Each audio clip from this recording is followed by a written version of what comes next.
Scavenger's Reign is truly top-tier sci-fi that I almost missed out on. Somehow I evaded any hype that surrounded the show, and just stumbled upon it one day on Max by serendipity, and felt compelled to give it a shot. One being I'm a pretty big fan of animation in general, and the thumbnail of the show was pretty intriguing. It portrayed a certain air of desolation and vastness, which when paired with the title of the show had me curious as to what the premise might be. From the very first episode, I was floored by just how immersive, otherworldly, and hypnotic this show is. One of my major criteria for evaluating a show has always been how transportive it is, how quickly the barrier between viewer and screen dissolves, or you even forget you're watching a show or movie. And I gotta say, with this show, it's pretty much instantaneous. You're immediately immersed and engaged by the show's psychedelic quality, which really entrances you. The show is primarily set on a planet named Vesta, where marooned crews trying their best to survive amidst all sorts of unique flora and fauna that they encounter.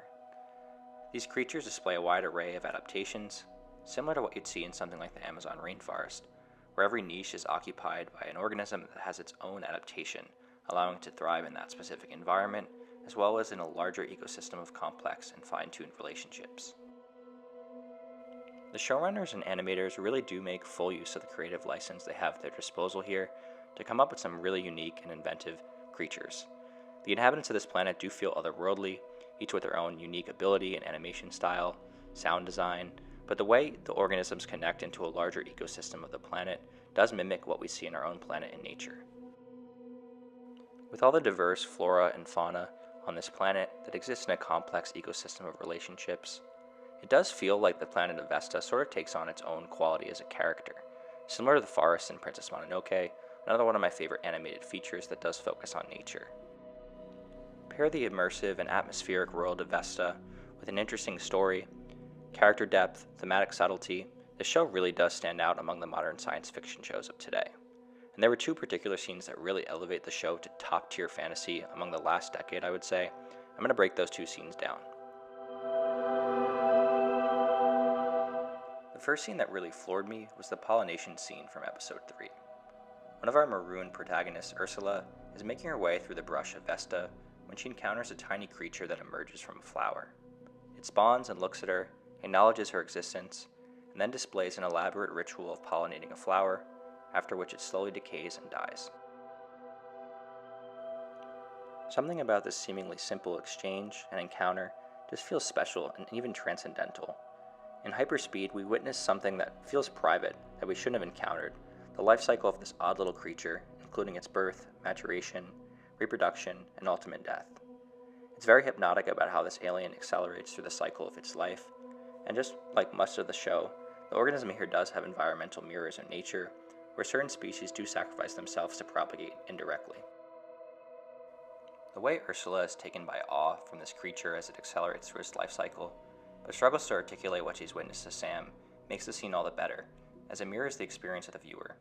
We also feel like we witnessed something magical, a private encounter that we weren't supposed to happen upon, but it isn't really easy to articulate why it feels that way.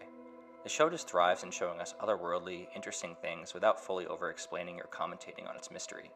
I appreciate that it maintains a certain air of ambiguity throughout the show, as it does enhance the mystique and sense of wonder.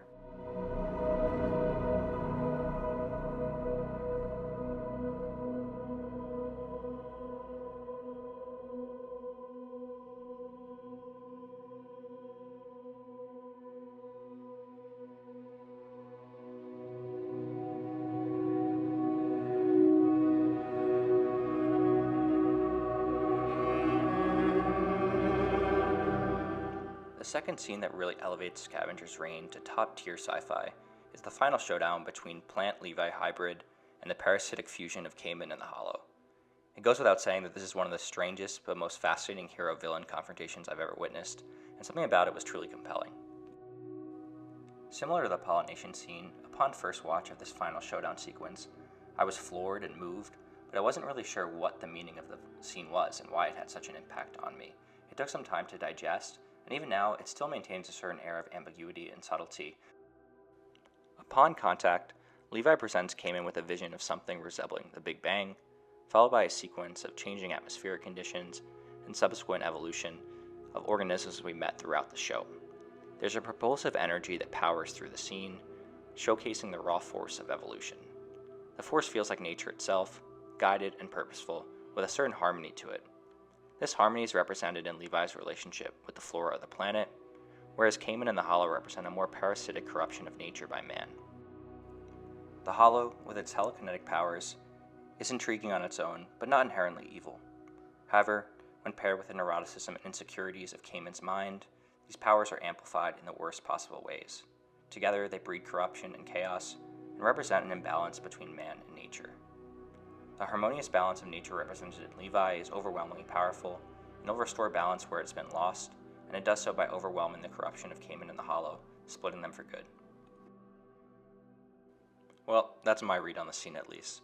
Just as with the rest of the show, the sequence maintains a certain air of subtlety and ambiguity, where someone else may have watched the scene, been similarly entranced and moved, but had a completely different take on it, which I think is great, and in my opinion, a really strong aspect of the show. And to be honest, just like much of the show, the message itself isn't really essential to enjoying the scene. As with the other scenes, it's entirely hypnotic and mesmerizing in a way that isn't dependent on analyzing or decrypting its message, even if there is one. I think that's one of the other strengths of the show. It really shows and doesn't tell. It represents compelling ideas in an inventive, animated, immersive way, but doesn't really explain its messaging at any point.